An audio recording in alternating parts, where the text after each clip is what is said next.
जीते राम जीते श्याम जीते प्रभु तेरी शरण प्रभु तेरी। शांति में बैठिए, शांति में बैठिए,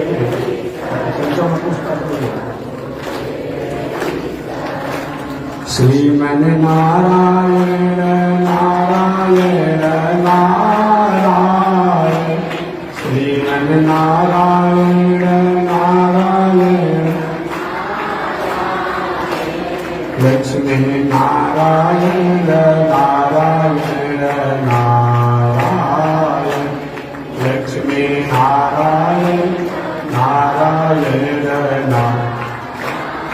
बोलिए श्री लक्ष्मी नारायण भगवान की अनंताचार्य कृपया वेदांत द्वयपारगम रामकृष्णामृषज भक्तम विश्वक्षेण मुनिं भजे काषायं यज्ञसूत्रं शुचिवपुषितता शोभपुण्ड्रं च वार यस्यास्ते दक्षहस्ते कलिकुमतिगिरीन्द्रेन्द्रवज्रं त्रिदण्डं संसाराग्नि प्रशान्त्यै वृत्तजलममलं दारुपात्रं पवित्रं श्रीविश्वक्सेन सूरे पदकमलयुग श्रेयसे संसृजामि लक्ष्मीनाथ समारंभा नाथयामुनिमध्यमा अस्मदाचार्यपर्यन्तां वन्दे गुरुपरम्परा। नारायणाय विद्महे वासुदेवाय धीमहि तन्नो विष्णु प्रचोदयात् महालक्ष्म्यै च विद्महे विष्णुपत्न्यै च धीमहि तन्नो लक्ष्मी प्रचोदयात् तन्नो लक्ष्मी प्रचोदयात्। परमाराध्य श्री लक्ष्मी नारायण भगवान नित्य वंदनीय पूज्य गुरुदेव श्री त्रिदंडी स्वामी जी महाराज के युगल चरणों में कोटिशः नमन। भगवत भागवत आचार्य कैंकर्य पारायण महानुभाव पावन भूमि पर पावन कथा को निवेदन किया जा रहा है। पावन कथा प्रसंग अंतर्गत पिछले दिन निवेदन किया गया था नैमिषारण्य के पावन क्षेत्र में व्यास जी के शिष्य श्री सूत जी शौनक ऋषि के पूछने पर कि भगवान किसे कहते हैं और भगवान कितने होते हैं, भगवान कितने अवतार होते हैं। श्री सूत जी ने कहा कि भगवान के अनंत अवतार हैं। अनंत अवतारों में 1008 अवतार भगवान के मुख्य हैं। उन 1008 अवतारों में 108 अवतार मुख्य हैं। 108 अवतारों में 24 अवतार मुख्य हैं। 24 अवतारों में 10 अवतार मुख्य हैं। 10 अवतारों में 4 अवतार मुख्य हैं। रामावतार, कृष्णावतार, वामनावतार, नृसिंहावतार। और 4 अवतारों में 2 अवतार मुख्य हैं, रामावतार और कृष्णावतार। उन 2 अवतारों में कृष्णावतार कृपा का अवतार, रामावतार मर्यादा का अवतार है। आगे शौनक ऋषि ने पूछा, महाराज भगवान के अनंत अवतारों में जो 24 अवतार है, उन 24 अवतार में भगवान इस संसार में धराधाम पर आकर के कौन कौन से लीला किए हैं, आचरण किए हैं, कर्म किए हैं, प्राणियों का उपकार किए हैं, कौन सा उनका अवतार का नाम है, कैसा स्वरूप है, इसके बारे में आप बताएं। श्री शुद्ध जी कहते हैं कि ऋषियों भगवान का प्रथम अवतार सनक, सनंदन, सनातन, सनत कुमार, ये भगवान का प्रथम अवतार है। ये ब्रह्मा जी के बड़े पुत्र हैं। भगवान का दूसरा अवतार वराह अवतार, जंगली सुअर का अवतार लेकर के ब्रह्मा जी के नासिका ग्रहण से प्रकट हुए, विशाल रूप बना करके कश्यप ऋषि के दूसरी पत्नी दीति के बड़े पुत्र दैत्यराज राक्षस हिरण्याक्ष का वध किया, पृथ्वी को जल के ऊपर स्थापना किया वराह अवतार भगवान ने। अभी आप लोग कथा श्रवण कर रहे थे, पृथ्वी को जल के ऊपर स्थापित करके और अपने बालों को वराह अवतार भगवान ने जो झाड़ा, क्योंकि देखिए पशु हो या पंछी हो, जल इत्यादि शरीर भीग जाता है तो शरीर को झाड़ते हैं। झाड़ा उसी से उनके शरीर से जो रोमा गिरा, बाल जो गिरा, वही कुश है जो सबसे पवित्र माना जाता है। जो भी पूजा पाठ होता है उस पूजा पाठ के अवसर पर वही कुश का हम उपयोग करते हैं, जो वराह अवतार भगवान के रोआ ही कुश है।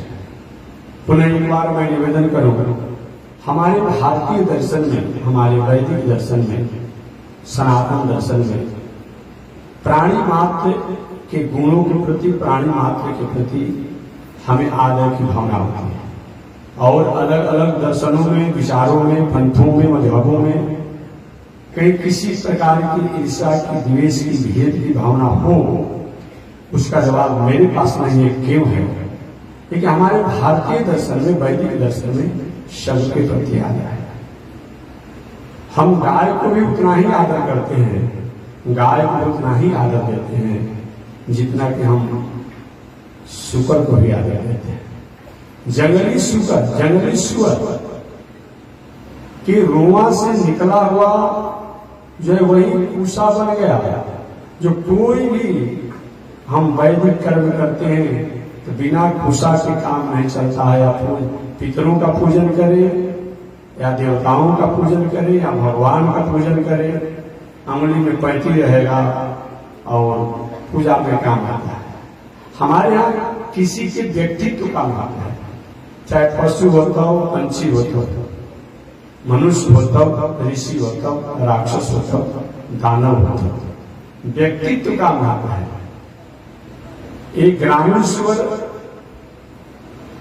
ग्रामीण गंदगी को साफ करते हैं, इसीलिए थोड़ी सी हम उसके प्रति, हमारा भेद नहीं है, हमारा वैर नहीं है, लेकिन उनके द्वारा जो उनके खान पान की स्थितियां जो है, अतः गाय जैसी उनके प्रति हमारे को ध्यान नहीं पाते हैं। वस्तुतः प्राणियों के प्रति हमारा आदर है।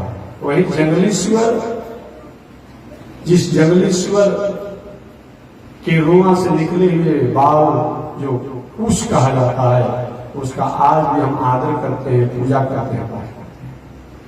हम सर्प को भी आदर करते हैं, हम पंछी को भी आदर करते हैं, हम पशु को भी आदर करते हैं, हम कीट पतंग चींटी इत्यादि को भी आदर करते हैं, हम पर्वत को भी आदर करते हैं, जल को भी आदर करते हैं, पृथ्वी को भी प्रणाम करते हैं।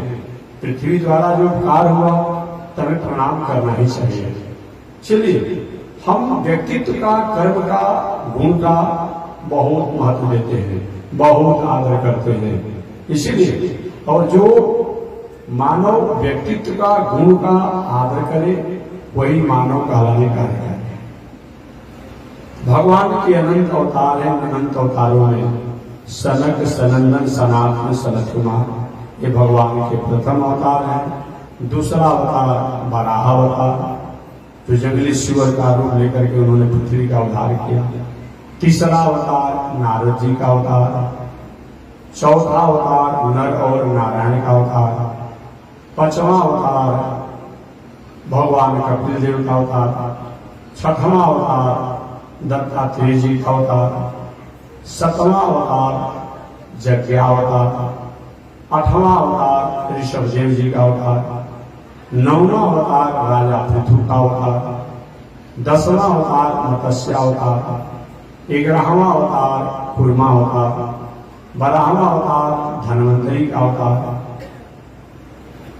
और 13वां अवतार मोहिनी का अवतार, 14वां अवतार नरसिंहावतार भगवान नरसिंह का अवतार, 15वां अवतार वामन भगवान का अवतार, 16वां अवतार परशुराम जी का, 17वां अवतार व्यास जी का, 18वां अवतार राम जी का, 19वां अवतार बलदेव जी का, 20वां अवतार कृष्णावतार, 21वां अवतार हरि का अवतार, 22वां अवतार हंसावतार, 23वां अवतार बुद्धावतार, 24वां अवतार कल्कि अवतार। अब यहाँ थोड़ा सा कभी कभी सुनने में समझने में हम असहज हो जाते हैं। ठीक है, परशुराम जी का अवतार तो ठीक है, भगवान वामन का अवतार भी ठीक है, नरसिंह भगवान का अवतार भी ठीक है। अब परशुराम जी के अवतार के बाद व्यास जी का अवतार लिख दिया गया है। अब व्यास जी के अवतार के बाद राम जी का अवतार लिखा गया है। शिव जी ने पहले व्यास जी का अवतार लिखा है, अब बाद में राम जी का अवतार लिखा है। राम जी के अवतार के बाद फिर बलराम जी का है, ठीक है। बाकी कृष्णा अवतार, उसके बाद हरि अवतार, ये भी ठीक है। हंसा अवतार और बुद्धावतार, कल्कि अवतार।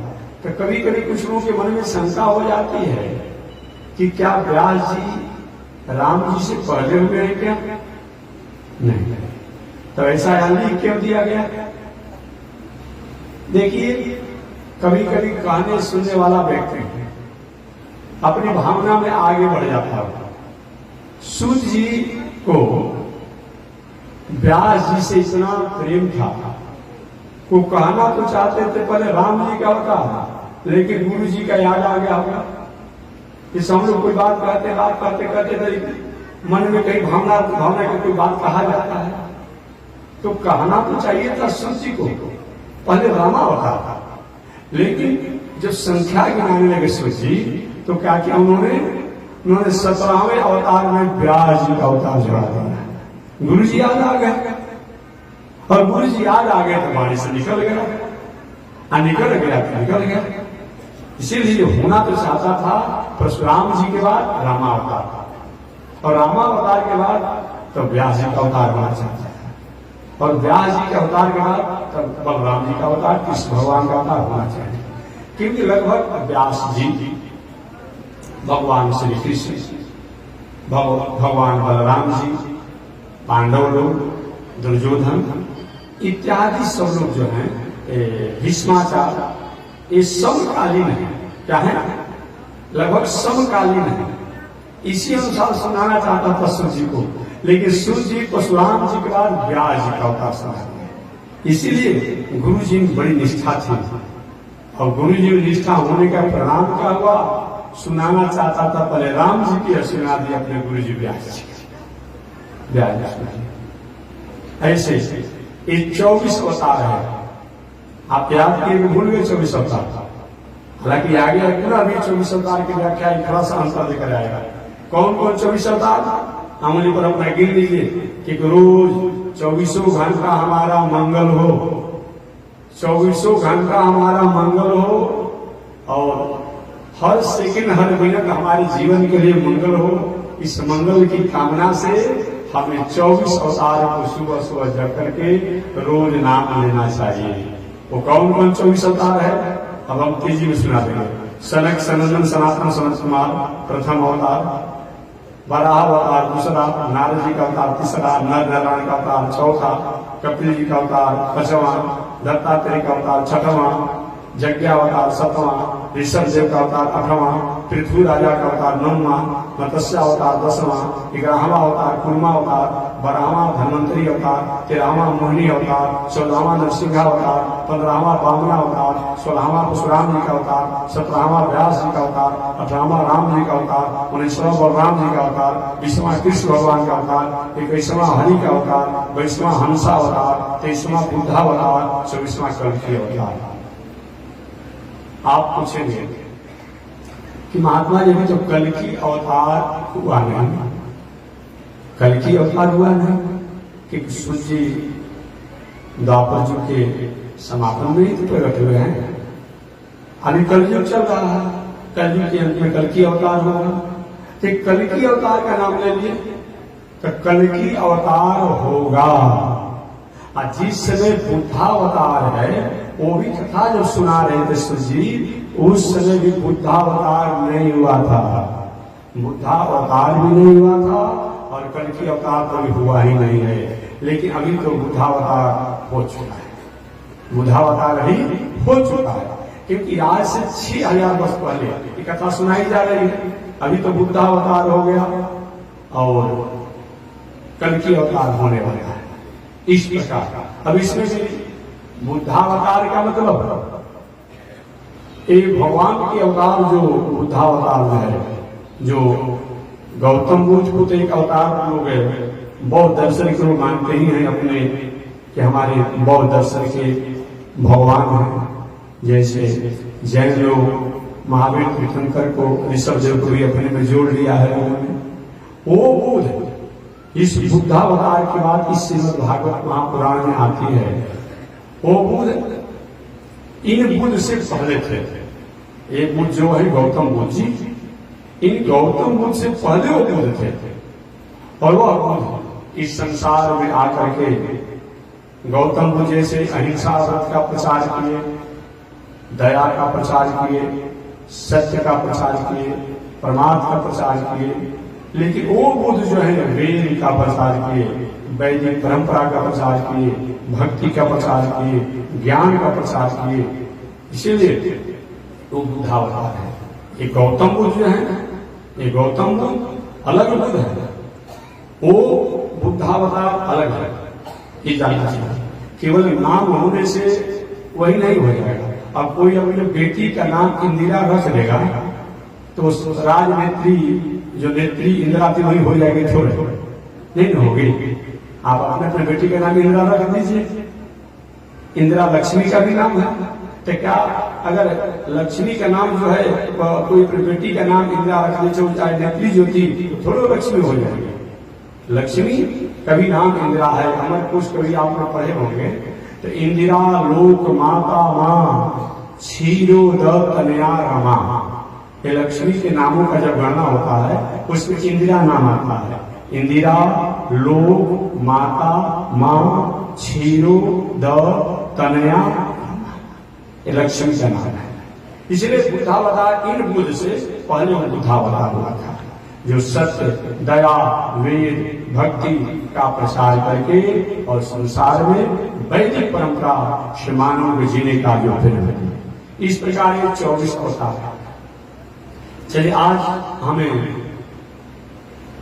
सनक सनातन सनत कुमार के अवतार की व्याख्या में बता दिया हूं। भगवान बाराह के अवतार की व्याख्या भी हो चुकी है। नारद जी के अवतार की व्याख्या हो चुकी है। चौथा अवतार आज है नर और नारायण का अवतार। नर और नारायण। नर माने तो नर आप समझते ही हैं, नारायण नारायण आप समझते हैं। ये है कौन?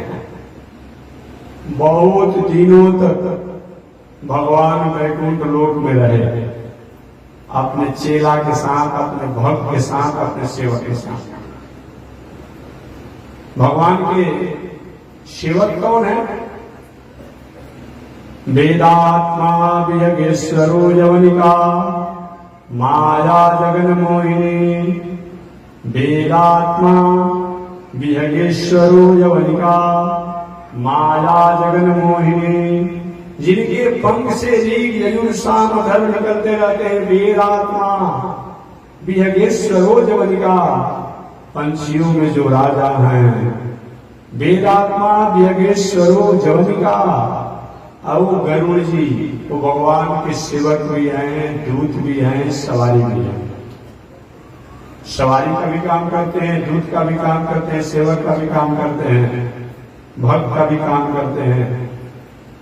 विश्वक्सेन जी भगवान के सेवक के काम करते हैं, भक्त का भी काम करते हैं। ऐसे बहुत से भगवान के परिकर हैं जो सभी काम करते हैं। वही भगवान श्रीमन नारायण लक्ष्मी जी के साथ एक दिन बैठे थे, भक्त लोग भी बैठे थे, सेवक लोग भी बैठे थे। भगवान ने लक्ष्मी जी से कहा, देवी जी कभी कभी हमें पृथ्वी पर अवतार लेकर के अपने स्वरूप को, अपने वेद की भावों को, शास्त्र के भावों को जानना चाहिए, समझाना चाहिए पृथ्वी के प्राणियों को। इसीलिए अब मैं तपस्वी का भेष बना करके, साधक का भेष बना करके, ब्रह्मचारी का भेष बना करके मैं पृथ्वी पर अवतार लेना चाहता हूं। तो मैं ब्रह्मचारी, अभी तक अवतार तो हमारे बहुत हुए हैं, लेकिन इन अवतार में ब्रह्मचारी के वेश में रहूंगा, तपस्वी के वेश में रहूंगा, साधक के वेश में रहूंगा, साधना करने वाले के वेश में रहूंगा। आप इस वैकुंठ में रहिएगा, आप वहां पहुंचने की, जाने की आवश्यकता नहीं है। अलग अलग अवतार होता है, उसमें तो आप चली जाती हो, लेकिन इस अवतार में आपकी आवश्यकता नहीं है। लक्ष्मी के बड़ा ऐसा होगा क्या प्रभु? आप जाएंगे पृथ्वी पर भक्तों को उद्धार करने के लिए, प्राणियों को मंगल करने के लिए, हम वैकुंठ में रहूंगा, हम भी एक स्वरूप से आऊंगे पृथ्वी पर। भगवान ने कहा कि देखिए, योग साधना में, तपस्या में अकेले साधना होती है, मिलकर नहीं होता।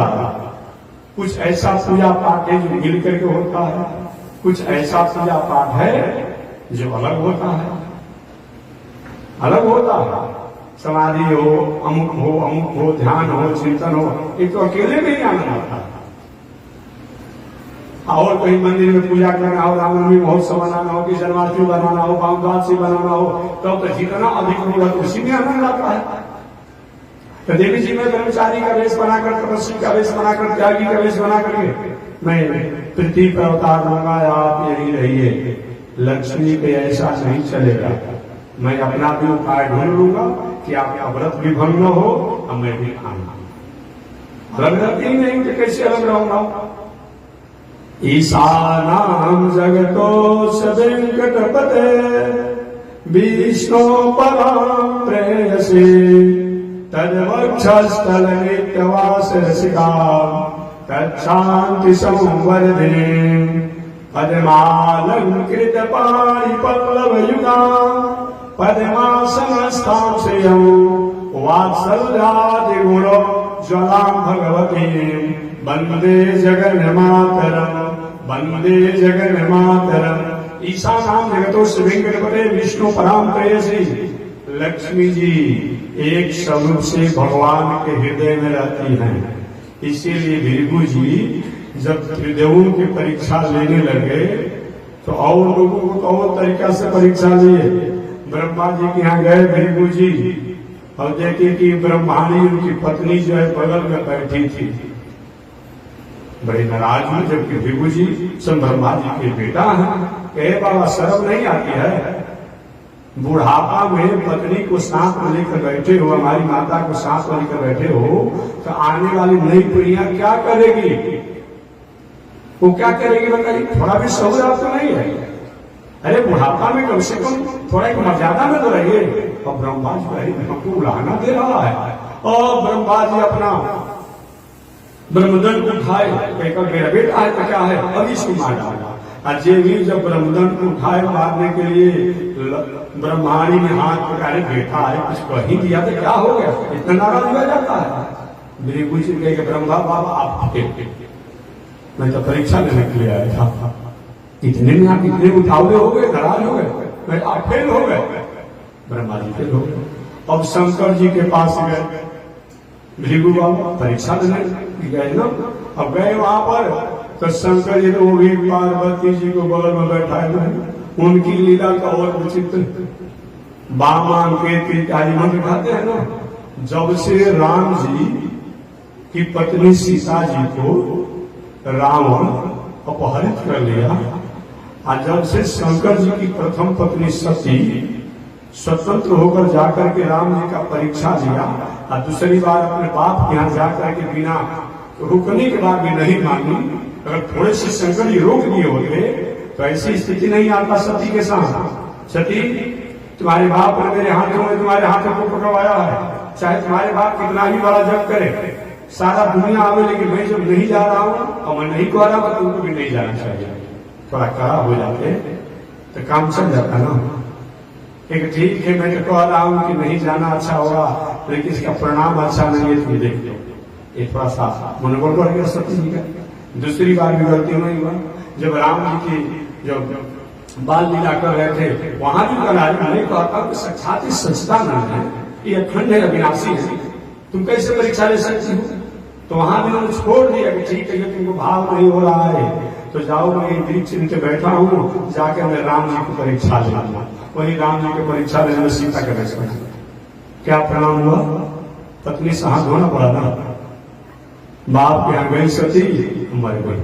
और उसके बाद से जब दूसरा विवाह हुआ शंकर जी का, तो अब संयम में रहते हैं। ऐसे भी जिसकी पत्नी कहीं आग लगाकर मर जाए, बीख खाकर मर जाए, फांसी लगाकर मर जाए, कट कर मर जाए, तो दूसरा विवाह कहीं होता है, दोहरा विवाह में, तो पत्नी से थोड़ा सजग रहता है, यदि स्वतंत्र नहीं छोड़ता। देखेंगे ऐसे भी आप लोग देखेंगे, शंकर जी राम राम थोड़ी से छोड़ दिया था, क्या क्या होगा, और ऐसा नहीं होने पाएगा। इसीलिए भूत वामन शंकर जी दूसरा विवाह जब पार्वती जी के साथ हुआ तो हमेशा बगल में रखते हैं, क्योंकि समाधि भले अलग रहे, बाकी हमेशा रखते हैं। अगर समाधि में रहते हैं तो अपने नंदी को पहाड़ा पर लगाए रहते हैं कि कहीं छोड़ना नहीं है, कहीं जाने नहीं देते। अब वहां गए तो शंकर जी भी पार्वती जी को लेकर बैठे थे। अब शंकर जी आइए आइए आइए आइए, महाराज एक तरह से भाई भी है, शंकर जी बड़े भाई हैं, भृगु जी छोटे हैं। अगर भागवत के अनुसार बात की जाए, गले से गले मिलना चाहे और भृगु जी कह कर सर्वरे जाते हैं, शमशान में रहते हैं, शमशान घड़ा कर लपेटे रहते हो, मुंडों की माला पहने रहते हो, और हमसे गले मिलने आ रहे हैं, आपसे स्पर्श होकर के हम शुद्ध हो जाएंगे। और दूसरी शर्म नहीं आती, पत्नी को लेकर के बैठे हो साथ में, क्या शिक्षा दोगे समाज में? अपने को जगत गुरु मानते हो? और तो शंकर जी अपना त्रिशूल उठा लिया, अभी मैं तुम्हें मार डालूंगा। पार्वती ने हाथ पकड़ लिया, महाराज ऐसा मत करे, ये आपके भाई हैं, कहीं दिए तो क्या हुआ? और वही भृगु जी गए, आप ही फेल, शंकर जी को फेल कर दिया। अब गए जब भगवान विष्णु के यहाँ, तो विष्णु भगवान तो और स्थिति नहीं, शांताकारं भुजगशयनं पद्मनाभं सुरेशं विश्वाधारं गगनसदृशं मेघवर्णं शुभांगं। ये क्या है? शांताकारं, सर्व पर शयन किए हुए 1000 गुण वाले लक्ष्मी चरण को दबा रहे हैं। और भृगु जी जब गए कर रहा तीनों लोग यही हाल है। ब्रह्मा के वही हाल देखा कि पत्नी को लेकर बैठा था, शंकर जी को देखा वही पत्नी को लेकर बैठे, आए अपने को विष्णु कहलाते हैं, ये भी इनकी पत्नी इनके चरणों में बैठी हुई है। ये तीनों की हाल वही है। और क्या किए? एक ऐसे नहीं परीक्षा लेंगे, थोड़ा भी तो होना चाहिए हो। हम आए और हमको सत्कार भी नहीं पूछ रहे, लक्ष्मी जी के चरणों को दबा रहे और लेटे हुए हैं। और गए और जाकर भगवान विष्णु के हृदय में 1 लाख मारे भृगु बाबा, 1 लाख मारे। अब भृगु बाबा जो लाख मारे, अब भगवान श्रीमन नारायण विष्णु जी प्रभु आप, अब भृगु जी के चरणों को दबाने लगे। भगवान विष्णु दबाने, महाराज पापियों के पापों को हटाते हटाते मेरा हृदय जो है वज्र के समान कठोर हो गया है। भाई आप सन तपस्या साधना समाधि जो करने के कारण चरण आपका कोमल है, आपका कोमल चरण हमारे हृदय पर वज्र के समान कठोर छाती को प्रहार करके चरणों में आपको चोट आया होगा और हमको आपने बताया नहीं था, सूचना नहीं दिया था। मैं आ रहा, मैं तुम्हें आपकी व्यवस्था करता, क्षमा कीजिए मैंने आपकी व्यवस्था नहीं किया और आपके चोट लगा होगा, इसी में क्षमा चाहता हूँ। और तो भी मुझे अवाक हो गया, मैं इनके चरण में, मैं इनके छाती में चरणों का प्रहार किया, हृदय में चरणों का प्रहार किया, भाई हमारे चरणों को दबा रहे और क्षमा मांग रहे। चलिए आप पास हो गए, आप पास हो गए। अब वही मेरी पूजे का दुनिया में कोई भी पूजा पाठ होगा लेकिन सबसे पहले विष्णु की ही पूजा होगी। इसीलिए लोग कहते हैं भले कि गौरी गणेश के लोग कहता है, नहीं जानिए सबसे पहले संकल्प होता है। पूजा का प्रधान क्या होता है? संकल्प होता है। तो संकल्प में क्या बोला जाता है? ओम विष्णु विष्णु विष्णु बोला जाता है ना। तो आप हमारा सबसे आगे रहेंगे, श्रेष्ठ रहेंगे, तो सबसे श्रेष्ठ विष्णु भगवान को ही बना दिए, सबसे श्रेष्ठ बना दिए। अब यहाँ प्रश्न होता है कि भाई और अंगों पर तो भिक्षु जी प्रहार कर सकते थे, हाथों से प्रहार कर सकते थे, लेकिन अपने चरणों से भगवान हृदय में क्यों प्रहार किए? एक स्वरूप से लक्ष्मी जी यही हृदय में निवास करते हैं, इसीलिए भिक्षु जी और अंगों पर प्रहार नहीं करते हुए छाती पर प्रहार किए। और दूसरी बात, ऐसा क्यों हुआ? देखिए किसी को कोई व्यक्ति कुछ अपमान कर देता है, गुस्सा लेता है, लेकिन जो किसी की पत्नी को कोई अपमान कर देता है ना, कहते मेरी पत्नी के साथ ऐसा खिलवाड़ किया है, मैं बर्दाश्त नहीं करूंगा। तो हृदय में रहने वाले लक्ष्मी जो है उन पर प्रहार करके सोचे भिक्षु जी ये हमारे पर नाराज होंगे तो परीक्षा में या तो फेल करेंगे या सफल करेंगे, तो वही उन्होंने किया। इसीलिए एक तरीका से लक्ष्मी जी भगवान विष्णु के हृदय में रहते हैं। ईशा नाम जगतोस्य वेंकटपते विष्णु पराम प्रेयसी तद वक्षस्थल नित्यवास रसिकाम। भगवान के वक्षस्थल पर हृदय में लक्ष्मी जी का निवास होता है। ऐसे भगवान तो मैं निवेदन करना चाहता हूं। भगवान श्रीमन नारायण ने कहा देवी जी मैं जा रहा हूं ब्रह्मचारी बनकर, तपस्वी बनकर के पृथ्वी पर प्राणियों का उद्धार करने के लिए, आप अपने लोक में रहिए। लक्ष्मी जी ने कहा ऐसा नहीं चलेगा, ऐसा नहीं बनेगा, ऐसा नहीं होगा। कैसे प्रभु आपने सोच लिया कि आप जाएंगे प्राणियों को उपकार करने के लिए, मैं अकेले यहाँ पर रहूंगा? ये नहीं हो सकता है। मैं भी एक स्वरूप से, लीला स्वरूप से मैं अपने अनुकूलतानुसार आपके पास रहूंगा। ठीक है, तुम्हारी जो इच्छा, तुम्हारी जो इच्छा। अब बगल में सेवक लोग थे कि महाराज आप चले जाएंगे, हम लोग यहीं पर पड़े रहेंगे। हाँ तुम लोग यहीं, नहीं प्रभु हम लोग भी चलेंगे, हम भी चलेंगे, आपके सेवक हैं। तो वह ठीक है आप भी चलिए, आप तपस्वी रूप में रहेंगे। वही भगवान की आज्ञा पाकर के और जो उनके सेवक ऋषि रूप में हो गए, और भगवान ने अपने शरीर को दो भागों में विभक्त किया, एक चेला के रूप में, एक गुरु के रूप में। क्या चीज? एक चेला के रूप में, एक गुरु के रूप में।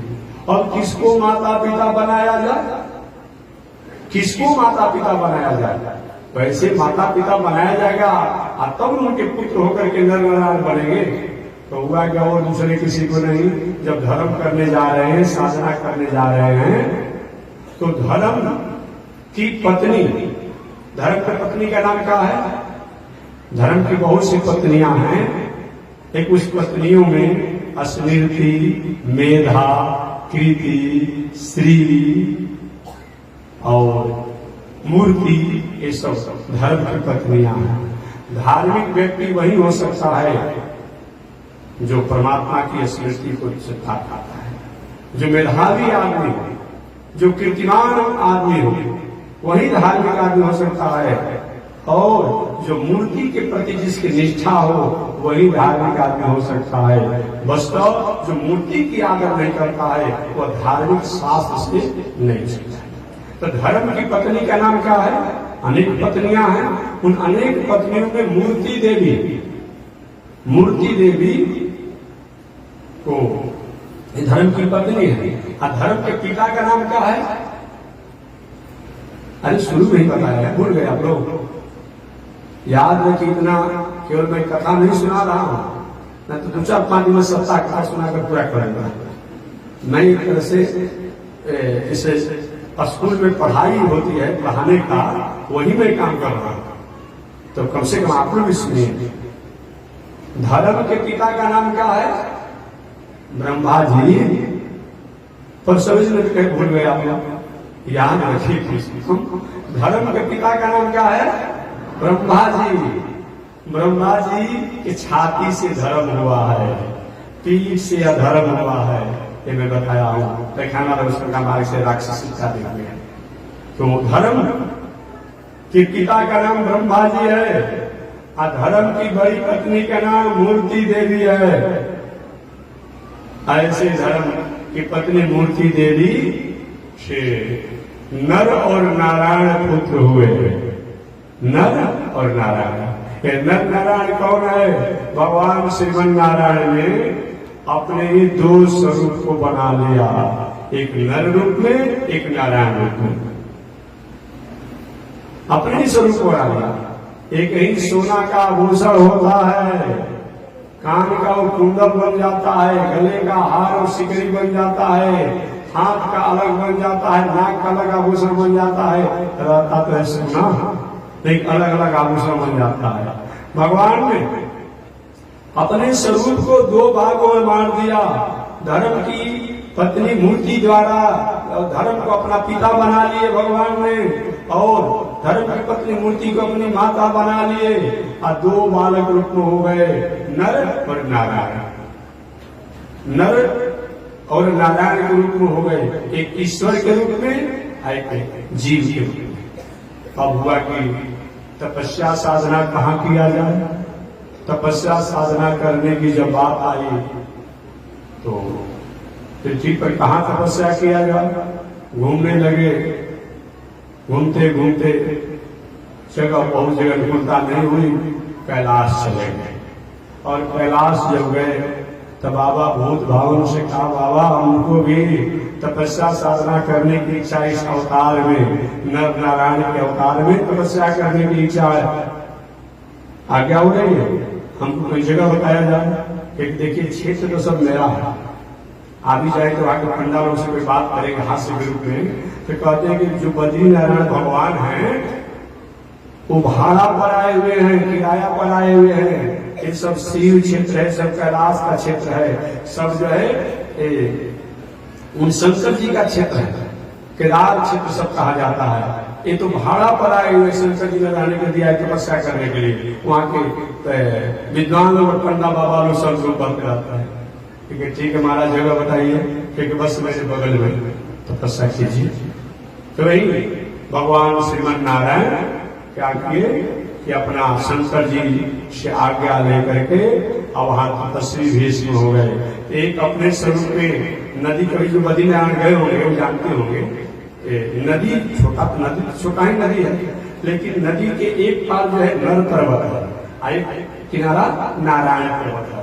तो एक पर्वत पर भगवान नारायण तपस्या करने लगे, और एक पर्वत पर नर एक स्वरूप से भगवान शिष्य के रूप में हो गए। तो दोनों तपस्या करने लगे, घोर तपस्या। लक्ष्मी जी ने विचार किया हम क्या करें, हम कैसे उनके पास जाए, भगवान का जो तपस्वी में है। तो जिस समय भगवान नारायण तपस्या कर रहे थे, आज भी बद्री नारायण में बड़े बड़े वृक्ष नहीं है, जो लोग गए होंगे जानते होंगे, झाड़ियां हैं लेकिन बड़े बड़े वृक्ष नहीं है। मूल जो बद्री नारायण का जो सीमा क्षेत्र है, और इधर उधर होगा बात अलग है। अब लक्ष्मी जी का कि वो बदरी का वृक्ष बन करके, क्या बन करके? बेल का बदरी का वृक्ष बन करके, जहां भगवान नारायण तपस्या कर रहे थे, और वहीं पर होकर के उन पर ठंडा न लगे, बर्फ बहुत बहुत गिरे, उनको छाया देने लगी, छाया देने लगी। इसीलिए वो नारायण जो है वो बद्री नारायण के नामों से जाने लगे। बोलिए बद्री नारायण भगवान की। बद्री माने होंगे लक्ष्मी जी, और नारायण माने नारायण भगवान। तो वही बद्री नारायण भगवान कहिए, लक्ष्मी नारायण भगवान कहिए। लक्ष्मी नारायण, बद्री नारायण। लक्ष्मी जी जब बदरी वृक्ष के रूप हो गई तो उनका नाम बदरी नारायण हो गया। और जब लक्ष्मी नारायण लक्ष्मी नारायण पर रहते हैं, ऐसे वो बदरी नारायण भगवान वही हैं जो आज भी लोग जाते हैं दर्शन करने के लिए, उनका दर्शन करते हैं। आपने सुना होगा जब भगवान श्री कृष्ण जाने लगे तो उद्धव जी प्रभु मैं थोड़ा निर्बल हो रहा हूं, अब आपके अभाव में मुझे रहने की स्थिति नहीं समझ में आ रही है, मैं चिंता रह पाऊंगा कि नहीं रह पाऊंगा। भगवान ने कहा उद्धव मैं भले ही श्रीलीला शरीर को त्याग रहा हूं, क्योंकि श्रीलीला शरीर के त्यागने के बाद मेरा विशाल जगह मेरी सत्ता रहेगी, मेरी शक्ति रहेगा, मेरा स्वरूप रहेगा। महाराज कहाँ कहाँ रहेगा क्योंकि साक्षात बद्री नारायण की मूर्ति जो है, बद्री नारायण जो है ये मेरा स्वरूप है। ये सब भगवान ने हमको सिखाया। जहां पर भागवत कथा होगी, भागवत कथा माने केवल भागवत कथा मत सुनेगा, भगवान की कथा चाहे राम कथा के रूप में हो, भागवत कथा के रूप में हो, वाल्मीकि रामायण के रूप में हो, रामचरितमानस के रूप में हो, गीता में भगवान संबंधी जब कथा होगी या भगवान के भक्त संबंधी जब कथा होगी, वहां भी मेरा निवास होगा। दो स्थान होगा, एक जहां हमारे भक्त लोग रहते होंगे चाहे कहीं भी, वहां भी भक्तों का शरीर जो है मेरा ही शरीर मान करके आदर करना चाहिए। और चौथा स्थान जहां मेरा धाम जहां जहां होगा, चाहे वह वृंदावन हो, चाहे वह बक्सर हो, चाहे वह हरिद्वार हो, चाहे प्रयाग हो, चाहे वह काशी भोगेश्वर भगवान हो, आदि केशव भगवान हो, चाहे अयोध्या हो, चाहे द्वारिका हो, चाहे जगन्नाथपुरी हो, वो भी मेरा स्वरूप है। ये चार जगह भगवान आता है, इस चार जगह पर भगवान का शिक्षा स्वरूप है। वही नर नारायण वही तपस्या और साधना की हम और आपको भी संदेश प्राप्त होता है, माताओं को संदेश प्राप्त होता है कि आपके पति मर्यादा में जैसे रहते उस मर्यादा के स्वरूप में आप रहेंगे, ये समझना चाहिए। अगर पति कहीं विदेश रहते हो, प्रदेश रहते हो, बाहर रहते हो, तो बहुत ऐसे कितना भी कोई कैसा संस्कृत जी के संभाषण बोलचाल हो जाए व्यवहारिक रूप में, कुछ संबंधी है खान पान उनको सब हो जाए, लेकिन बहुत ऐसे हास प्रयास का बहुत ऐसा वार्तालाप नहीं होना। ये मर्यादित नारियों की संस्कृति है, ये संस्कार है, इस स्वरूप में रहना चाहिए। लक्ष्मी जी मानव भी कहना चाहती है कि अगर पति हो तो पति की मर्यादा को पत्नी को पालन करना चाहिए। यज्ञ पत्नी को वैयाकरण से अगर सिद्ध करना होगा तो कैसे किया जाएगा? पत्नी को अगर वैयाकरण से सिद्ध करना होगा, ग्रामर से कैसे सिद्ध किया जाएगा? ग्रामर के अनुसार, वैयाकरण के अनुसार पत्नी का क्या मतलब होता है, पत्नी का क्या अर्थ होता है, पत्नी कैसे बनेगा, वित्पत्ति कैसे होगा, अर्थ क्या होगा? तो पति यज्ञ संजोगे, अपने पति को अच्छे कामों में जो संजोग करावे उसका नाम क्या है? पत्नी है। अब पति का मतलब क्या होता है? पति पति नाम, अपने पति पत्नी की मर्यादा को रक्षा करे, वो क्या है? पति है। आजकल क्या कहा जा रहा है? हम तो छोटे छोटे बातों पढ़ने में थोड़ा हंसी लगती है, लेकिन कभी अंग्रेजी में क्या कहते हैं आप लोग जी? हंस बैंक में जाकर हमेशा पसंद रखने का काम करें कि नाराज मत हो जाए। हम बताइए कैसा सोच, और क्या क्या कहा जाता है? हमारे यहाँ धर्म पत्नी कहा जाता है। जो धर्म में जो पत्नी अपने पति को अपने परिवार को लगाने का काम करे वो धर्म पत्नी है। आप पति जो अपने पत्नी की मर्यादा की रक्षा करे वो पति है, ये होना चाहिए। इसलिए इनका नाम धर्म पत्नी है। इनको देवी कहा जाता है। अभी कथा प्रसंग समय बहुत नहीं है तो थोड़ा अलग से मैं आप लोग को निवेदन करता कि धर्म पत्नी आप। एक बार व्यास जी के नाम आपने सुना होगा, सुने होंगे। व्यास जी महाराज के पास बहुत से संत महात्मा लोग आए। सब लोग के मन में एक ही कामना थी कि कलयुग के मानवों के कल्याण का कैसे एक प्रश्न से लेकर के आए थे। व्यास महाराज उस समय एक सुंदर सरोवर में स्नान कर रहे थे।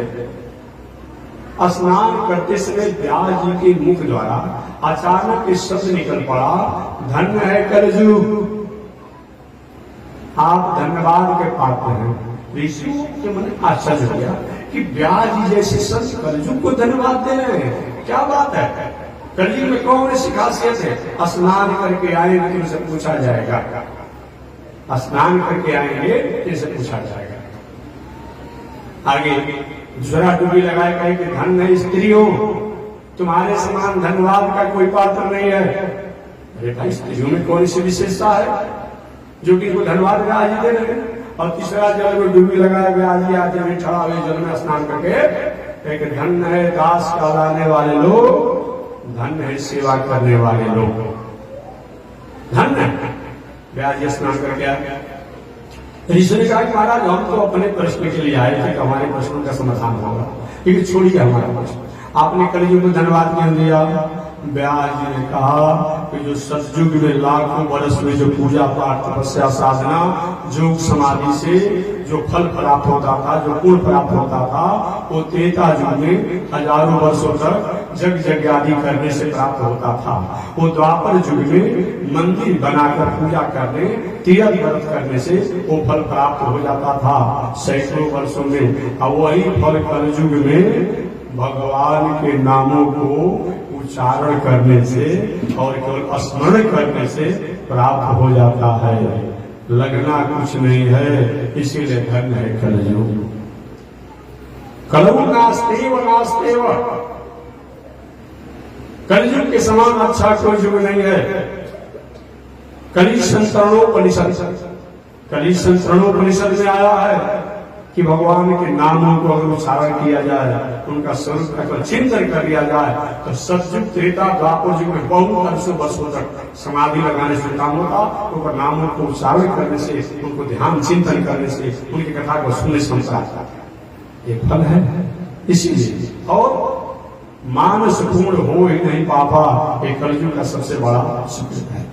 मन में कोई भी अच्छा बात आप सोचेंगे, आपके मन में बहाना हुआ कि जीयर शादी में कहीं फलहार करा देते, कहीं भंडारा करा देते, कहीं कथा कहवा देते, कहीं जग करवा देते, और कहीं नहीं भी कराए, मन में भावना हो गया तो कराने का ही पुण्य प्राप्त होता है।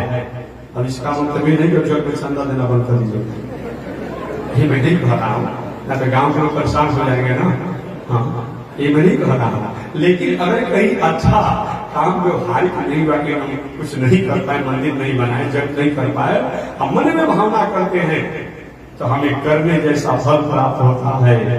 मानस पूर्ण हो ही नहीं पाता। क्या चीज?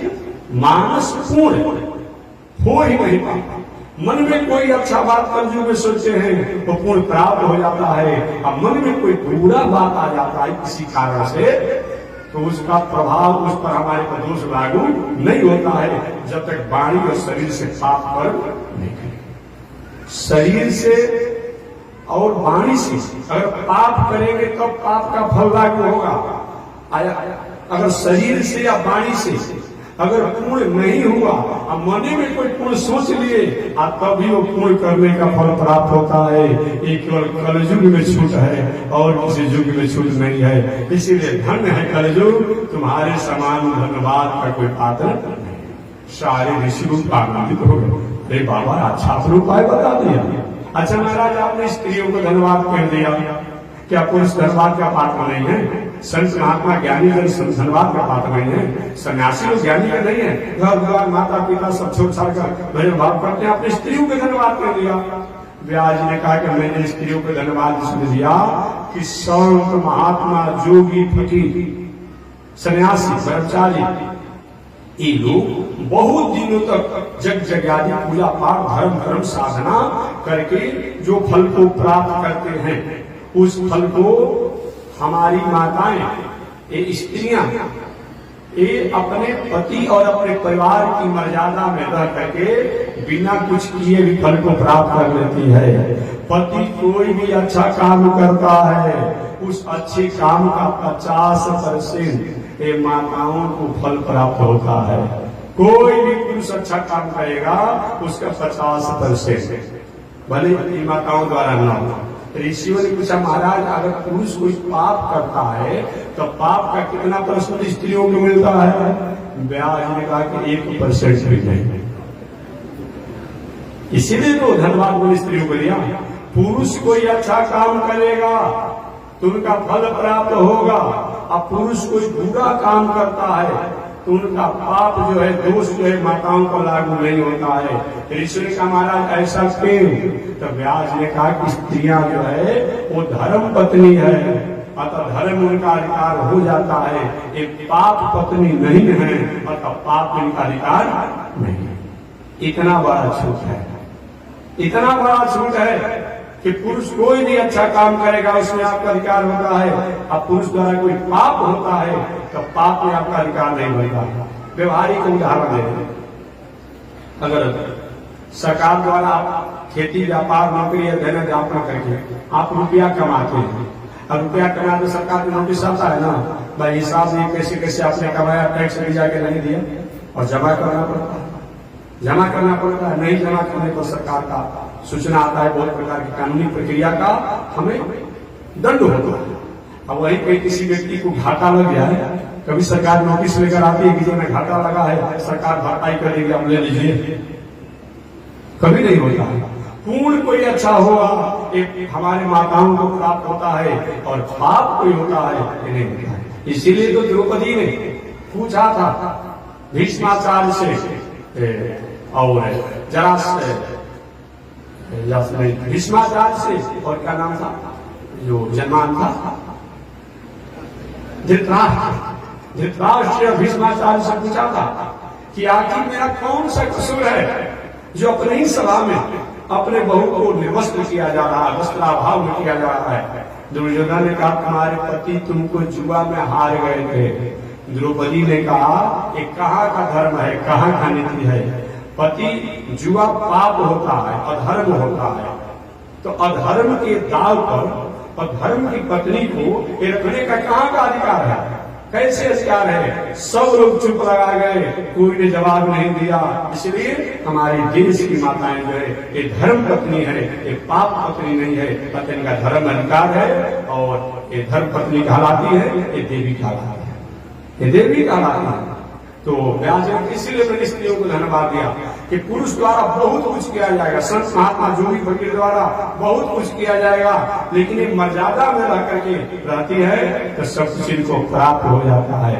महाराज आपने दास को क्यों धन्यवाद दिया? सेवा करने वाले को धन्यवाद क्यों? जो घर गृहस्थी में रहते हैं, कहे कि घर गृहस्थी में रहने वाले, खेती व्यापार करने वाले बहुत माला जपते नहीं देखा जाता है, बहुत पूजा करते नहीं देखा जाता है कि काम ही इतना है। अभी आप लोग समझे, अभी खेती का समय आ गया, अब आषाढ़े से कोई दिया डालना तो खेत जोतना तो क्या करना, करते करते करते आपको कुआर कार्तिक आ जाएगा, अगहन आ जाएगा।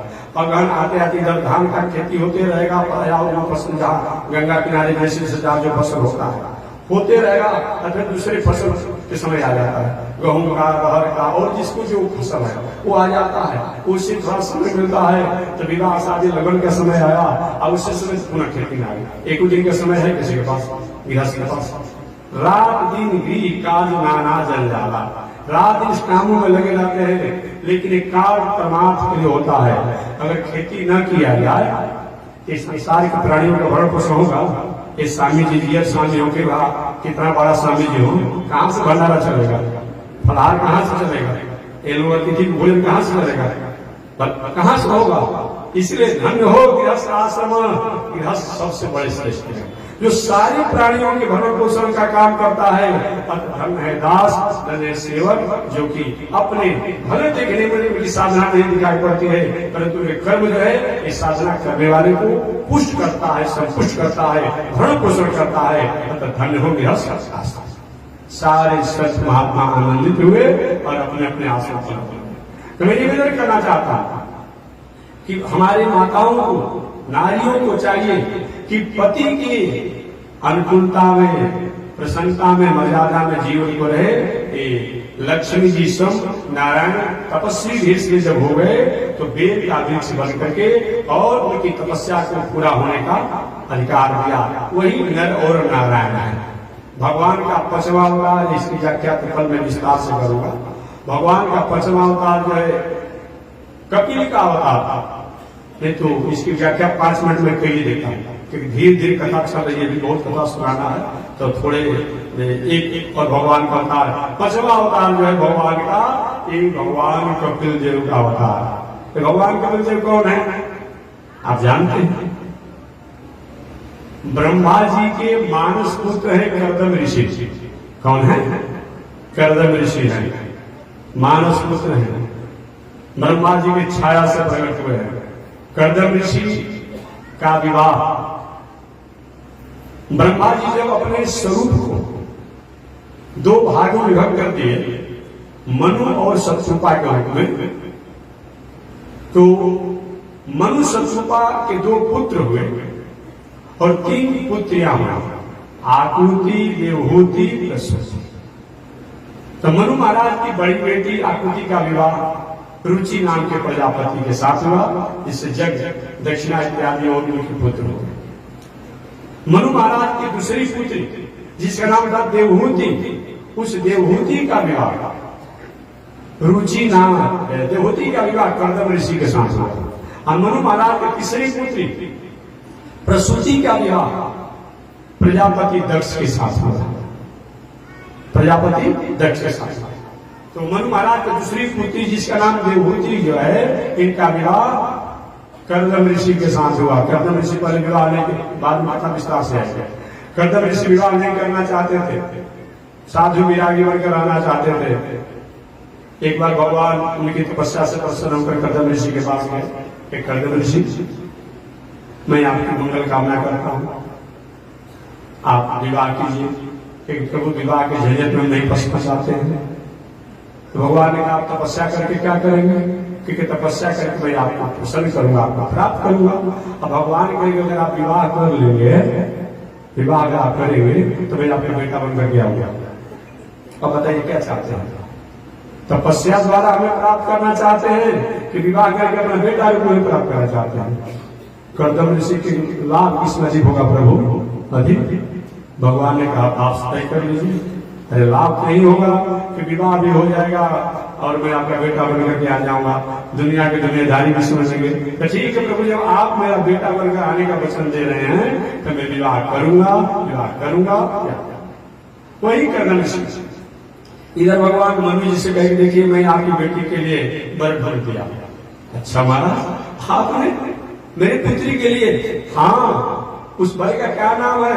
एक ब्रह्मा जी के पुत्र है कर्दम ऋषि, उनसे अपने बेटी का विवाह कर दीजिए। पहले तो ना कहेंगे, लेकिन आप आग्रह करेंगे तो निश्चित रूप में हमारी बात याद आएगी, तो विवाह आगे बेटी से करेंगे। वही मनु जी महाराज कर्दम ऋषि कह गए प्रभु मैं तो आपके युग नहीं हूं, आप तपस्वी साधना करने वाले हैं, लेकिन मेरी इच्छा है कि अपनी बेटी देवहूति का विवाह आपके साथ करूं। वही कर्दम ऋषि के साथ देवहूति का विवाह हुआ, मनु की दूसरी बेटी का विवाह हुआ। दोनों रहने लगे मर्यादा में। बहुत दिनों तक कर्दम ऋषि भूल गए जो विवाह किए हैं, तपस्या साधना में इतने निरत हो गए, इतने निरत हो गए कि बहुत दिनों तक समाधि में बैठे रहे। लेकिन देवहूति उनकी मर्यादा कहीं भंग न हो, तपस्या देखती रही। एक बार कर्दम ऋषि अपनी तपस्या साधना से थोड़ा समेट गए, देवहूति जी उनकी सेवा में 3-4 क्लास में रही। कर्दम ऋषि कहे देवी जी आपका परिचय? बड़े माता देवती, अरे प्रभु क्या भूल गए? अरे मेरे पिताजी ने आपके हाथों में मेरे हाथों को पकड़वाया है, मेरा विवाह आपके साथ हुआ है, मैं मनु की राजा मनु की मैं पुत्री हूँ और मेरा परिचय आप पूछ रहे हैं, आपका विवाह हुआ है। अरे आप देवी जी भूल गया था, मैं तो समाधि योग साधना में कि मेरा विवाह हुआ, तुम मेरी पत्नी हो, बहुत भाग्यशाली हो, धन्यवाद का पात्र है, तो वर मांगो। तुम इतने दिनों की प्रतीक्षा करके मर्यादा मेरा वर मांगो। माता देवहूति ने कहा वैवाहिक नारियों को, ज्योति नारियों को जिसका विवाह हो चुका है, अपने पति से क्या चाहती है? घर परिवार अच्छा रहे, मकान दलान अच्छा हो, धन संपत्ति अच्छा हो और बाल बच्चे इन होता है। तो धन संपत्ति का तो कोई कमी नहीं है, सब कुछ यहाँ पर वैभव भरा हुआ है। लेकिन हमारे आपका विवाह की बहुत समय हो गया, अभी कोई हमको पुत्र नहीं है, आपके भाई। और कहता अच्छा देवी जी तुमने तो याद दिला दिया, भगवान कहे थे कि हम बेटा बन करके आएंगे, जन्म लेंगे, भगवान भी भूल गए, हम भी भूल गए थे, तुमने याद दिला दिया। भगवान कहे पुत्र बन करके आने लिए, वही भगवान कर्दम ऋषि ने क्या किया, अपने सत्य काम सत्य संकल्प से काम विमान, जिसको आज जमाना में हवाई जहाज कहते हैं, और प्रगट बनाए। पहले के जमाना में ऋषि लोग इंजीनियर भी थे, वैज्ञानिक भी थे, खाली भंडारे पाने वाले नहीं थे, साधु महात्मा वैज्ञानिक थे, इंजीनियर थे, और उन्होंने कामक विमान बनाया। जिस कामक विमान में कोई पेट्रोल की आवश्यकता नहीं, कोई डीजल की आवश्यकता नहीं, कोई बैटरी की आवश्यकता नहीं, कोई सौर ऊर्जा की आवश्यकता नहीं, मन में जैसी कामना उसी को सर उठते रहेगा। एक कामक विमान बनाए, और कामक विमान जब बनाए तब देवहूति को सुंदर वस्त्र पहनाकर सुंदर स्वरूप हो गया, और पूरी दुनिया में घुमाए, देशाटन कराए गए। देशाटन कराने के बाद जब वैदिक मर्यादा अनुसार पुत्र प्राप्ति की कामना से वैदिक धर्म को स्वीकार किया। समयानुसार देवहूति जी को एक बेटी हुई। कर्दम ऋषि के हम तो फंस गए। भगवान कहते बेटा बनकर आने के लिए, अब हो गई बेटी, अब तो तब तक प्रतीक्षा करना पड़ेगा जब तक बेटी का विवाह नहीं कर देंगे। ऐसे छोड़कर चले जाएंगे तो अच्छा नहीं लगेगा। अच्छा देखते दूसरी बार हो सकता है कहीं बेटा हो जाए तो दोनों काम हो जाएगा। अब दूसरी बार प्रतीक्षा की कर्दम ऋषि, दूसरी बार भी बेटी ही हो गई। ऐसे करते करते कर्दम ऋषि की 9 बेटी हो गई, 9 पुत्री हो गई। कर्दम ऋषि को हो सकता है भगवान के भक्तों पर कृपा करते करते अपने वचन को भूल गए होंगे। अब छोड़िए भगवान जन्म ले या न ले बेटा बन करके, अब हम तो घर छोड़। अब कमंडल उठाए, बस निकल चले। अब जब ही निकले, देवहूति जी उनकी पत्नी रह गई कि प्रभु आप मेरे पति हैं, मैं बहुत कुछ तो आपको नहीं कर सकती हूँ, लेकिन ये 9 बेटियों का विवाह कौन करेगा? मैं नारी हूं, क्या अपनी बेटियों को किसी तरह छोड़ करके आप साधु बन जाएंगे? अच्छा लगेगा? ठीक है देवी जी, देखो मैं बेटियों का विवाह करके साधु बन जाऊंगा। अब क्या किए, अब बेटी का समय से विवाह करने जो हो गए, तो विवाह करने जब हो गए, एक बात और व्यवहारिक में बता, वो तो कहते कि महाराज जी गन्ना मानना नहीं, लेकिन नारी अगर मिल रहा हो तो विवाह तो नहीं करना चाहिए। मंगला मंगली का बहुत बड़ा भेद हो तभी नहीं करना चाहिए। जानिए अपने कुल में, अपने गोत्र में, अपने खानदान में, अपने परिवार में जहां दूध का संबंध हो वहां विवाह नहीं होना चाहिए। नारी मिलता हो तो नहीं होना चाहिए। अब बाकी गुण अगर कहीं कम बेसी मिल रहा हो, कहीं 36 गुण की जगह पर अगर 26 गुण मिल रहा हो, और 26 गुण की जगह पर कहीं 12 गुण मिल रहा हो, 10 गुण मिल रहा हो, तो वो विवाह कर लीजिएगा। वृंदावन विवाह पद्धति के द्वारा बताया गया है कि जब कन्याएं घर में युवावस्था को प्राप्त कर ले, माने 16 वर्ष से ऊपर की जब हो जाए, और एक बार अशुद्धि अवस्था, 2 बार अशुद्धि अवस्था, 3 बार अशुद्धि अवस्था को जब पार कर जाए, और उसके बाद जब अब बहुत कुछ दिखने की जरूरत नहीं है, एक मध्यम व्यवस्था देखते हुए उपयुक्त घर में जो घर में विवाह कर दीजिए। अन्यथा बताया गया है घर में जो कन्याएं 16 वर्ष ऊपर हो जाए, सरकार ने 18 वर्ष का नियम किया है, तो हम भी चाहेंगे सरकार के कानून का पालन होना चाहिए, क्योंकि जहां रहा जाता है राजा जिस राजा के राज में, उसका भी नियम को पालन किया जाता है। तो उस अनुसार को पालन करते हुए, उस अनुसार उस नियम को पालन करते हुए और पढ़ाना हो, जितना पढ़ाई करना हो, कोई आपत्ति नहीं। जितना डॉक्टर बनाना हो, इंजीनियर बनाना हो, वैज्ञानिक बनाना हो, जो बनाना हो बनाइए, इसमें कोई आपत्ति नहीं है। लेकिन समय से सरकार गवर्नमेंट ने एक समय का जो मानक दिया है उसका भी पालन करते हुए, और एक शास्त्र ने जो आज्ञा दिया है उसका भी आदर करते हुए समय से विवाह कर देना चाहिए। यानी लगभग 20 वर्ष से लेकर के खूब करेंगे आप तो 30 वर्ष के भीतर चाहिए, तो 25 वर्ष के भीतर। लेकिन चलो भाई बहुत फास्ट में चल रहा है, पढ़ाई लिखाई की बात आ रही है, तो 20 वर्ष से 30 वर्ष के भीतर में किसी भी परिस्थिति में विवाह हो जाना चाहिए। अब लड़की हो गई 39 वर्ष के, आप लड़का ढूंढ रहे हैं। अब आगे विवाह होने के बाद अब उसको संतान होगा कि नहीं होगा, ये तो विचार करते हैं आप। इसी तरह को छोड़ा जाना पड़ेगा, इस समझना चाहिए। खूब में कहा चाहिए तो 20 वर्ष से 25 वर्ष के भीतर विवाह हो जाना चाहिए। लेकिन बहुत कुछ पढ़ाई का युग चल रहा है, हाईटेक का युग चल रहा है, तो 20 वर्ष से 30 वर्ष के भीतर, अन्यथा 20 वर्ष से 25 वर्ष के भीतर विवाह कर देना चाहिए। बाकी पढ़ने वाला पढ़ना चाहिए। लोग कहते हैं हमारी पढ़ाई में बाधा पहुंचेगी, ये हमारा विषय नहीं है। पढ़ाई में बाधा नहीं पहुंचे, पढ़ाई में अच्छा रहेगा। अब पढ़ाई में बाधा नहीं पहुंच रहा है कि कहीं लड़का लड़की पढ़ रहा है और ऊपर से ऊपर ठीक ठाक करके कहते पिताजी माताजी अब आप ठीक मत, सब ठीक हो गए। वो अच्छा लग रहा है ना, वो अच्छा लग रहा है, वो पढ़ाई पूरा हो गया। एक विचार करते हैं आप कि पढ़ाई पूरी नहीं हुआ, सब ठीक ठाक हो गया। पिताजी रखे सौ की विवाह करेंगे अपने बेटी का, तो पीला बुलेठा बांधेंगे, कन्यादान करेंगे, और उधर से ठीक ठाक हो गया। उधर से इंजीनियरिंग डॉक्टर होना तो बाद में रहा, फर्स्ट ही मिला, पहले सब ठीक हो गया।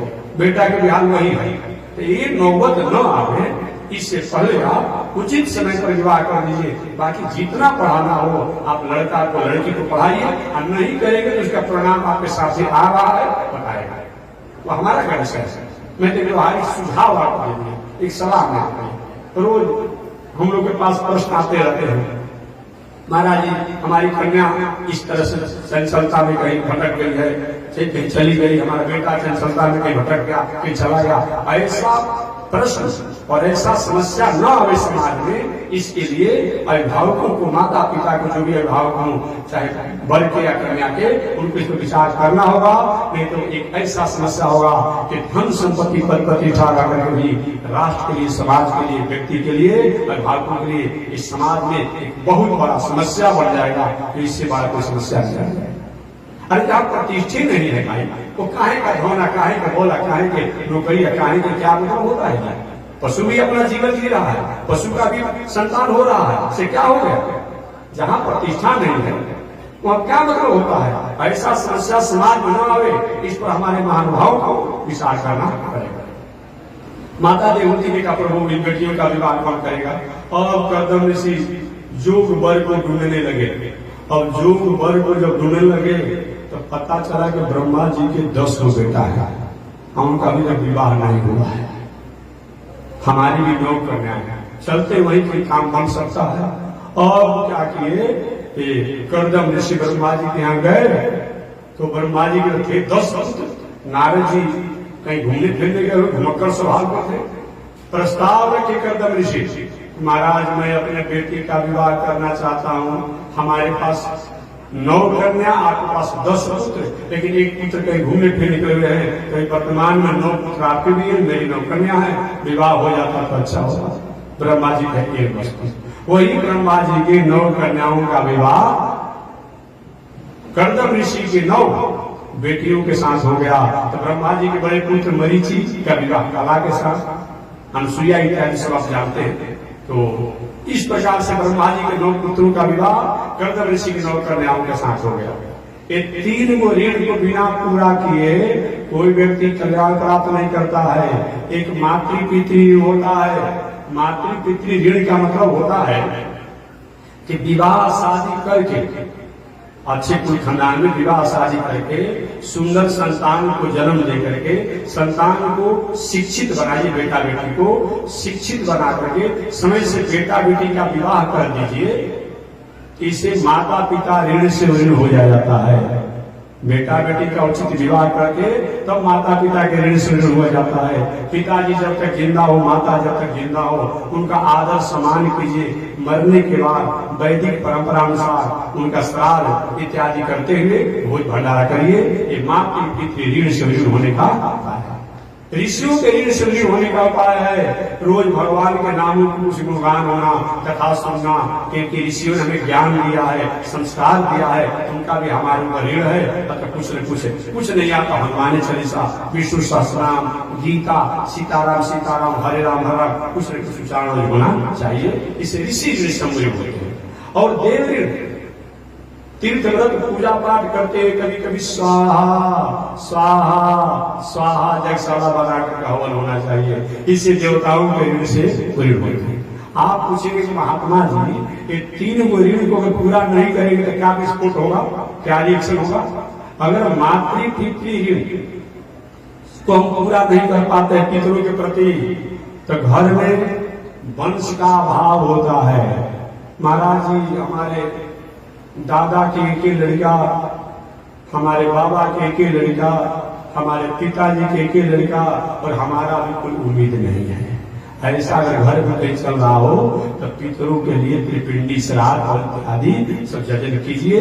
पितरों की उदासी के चलते, पितृ का भाव के चलते घर में होता है, एक वंश का अभाव पितृ के चलते। महाराज घर में खाने पीने की बहुत व्यवस्था है, मकान गला मकान सब कुछ है, लेकिन घर में कोई संतान नहीं है तो माता पिता का ऋण है, पितृ ऋण है, इसलिए इसका होता है। ऋषि कुछ महाराज घर में धन संपत्ति है, परिवार में है, लेकिन परिवार में बुद्धि सबका ठीक नहीं, समझ में नहीं है, ये ऋषि ऋण है। ऋषियों का ऋण के अभाव कारण परिवार में समझ में नहीं आता है। अतः ऋषियों के समय समय पूजा पाठ कथा कुछ होना चाहिए। कुछ लोग कहते महाराज जी परिवार भी ठीक है, पढ़े लिखे लोग भी हैं, लेकिन धन का अभाव है, ये देवताओं के ऋण को पूरा नहीं करने के कारण। अतः ऐसा नहीं होता है तो धन का अभाव रहता है और इन देवताओं के ऋण से होने के लिए जो कार्य करना चाहिए।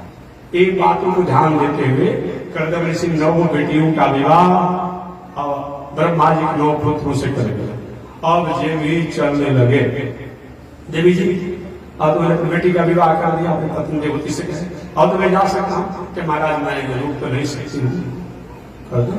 भगवान कहे थे कि हम बेटा बनकर के आए हैं, ऐसा तो होगा नहीं कि भगवान बेटा नहीं बनेंगे। अब कुछ दिन और प्रतीक्षा किए, आज जब प्रतीक्षा किए कैसे एक बार और प्रयास किया जाए वंश परंपरा को बढ़ाने के लिए, संतान के लिए, और कर्दम ऋषि ने वैदिक परंपरा अनुसार वंश की कामना किया, संतान की कामना किया, तो 10वें संतान के रूप में साक्षात भगवान ही अवतार ले लिए। उन्हीं का नाम पड़ा, बोलिए भगवान कपिल देव जी की। वही भगवान कपिल देव है जो कर्दम ऋषि के पुत्र के रूप में इस संसार में आए।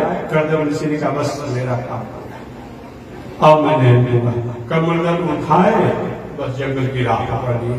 माता देवहूति अपने पुत्र कपिल देव के साथ रहने लगे। एक दिन माता देवहूति ने कहा बेटा ये नश्वर शरीर तो नाश हो जाता है, इसमें रहने वाला आत्मा प्राण का मंगल कैसे होगा? उन्होंने कहा माता जी योग है, कर्मकांड है, ज्ञान है, बहुत साधना है, लेकिन भक्ति के द्वारा परमात्मा को जैसे संतुष्ट और प्रसन्न किया जा सकता है और कोई साधन नहीं है। माता देवहूति ने भगवान कपिल देव को स्मरण चिंतन करते करते वही शरीर का त्याग कर दिया। वहीं आज गुजरात में बिंदु सरोवर के नामों से जाना जाता है, जो सिद्धपुर स्टेशन गुजरात में बिंदु सरोवर वही है।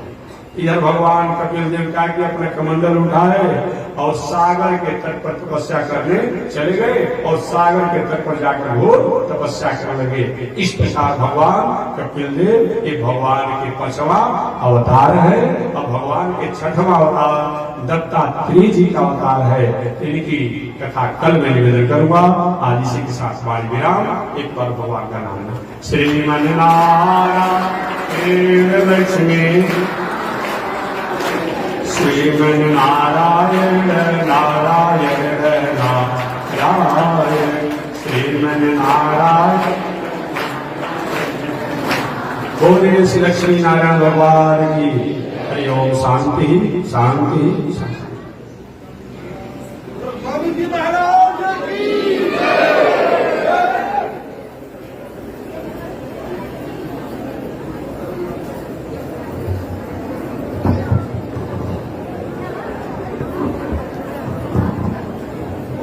चंद्रमा मनसो जात चक्षुः सूर्यो जायत श्रोत्राद्वायुषप्राणसमुखादग्निरजायत श्रीसुते लक्ष्मी सुभद्र्या बहुरात्रे पार्श्वे नक्षत्राणि रूपमस्मिनौ व्यातम् विश्वैर्घाणो मयिघाण सर्वलोकं मयिघाण कासायं यज्ञसूत्रं शुचिवपुषि तथा शोकपुण्ड्रं च भाल यस्यास्ते दक्षहस्ते कलिकुमतिगिरीन्द्रेन्द्रवज्रं प्रदण्डं संसाराग्नि प्रशान्ते मृतजलममलं दारुपात्रं पवित्रं श्रीविश्वक्सेन सूरे पदकमलयुगं श्रेयसे संश्रयामि अमरयादशूद्रश्चलमतिरसोय्याम्रसमभो कृतज्ञो दुरमाणि स्मर परवशो वञ्चन पर त्रिशंसा पापीश कथमामितो दुःखजलधे तपारादुत्रीण तव परिचरेयं शरणयो लक्ष्मीनारायण भगवान की विश्वजगदाचार श्री त्रिकंडी स्वामी महाराज की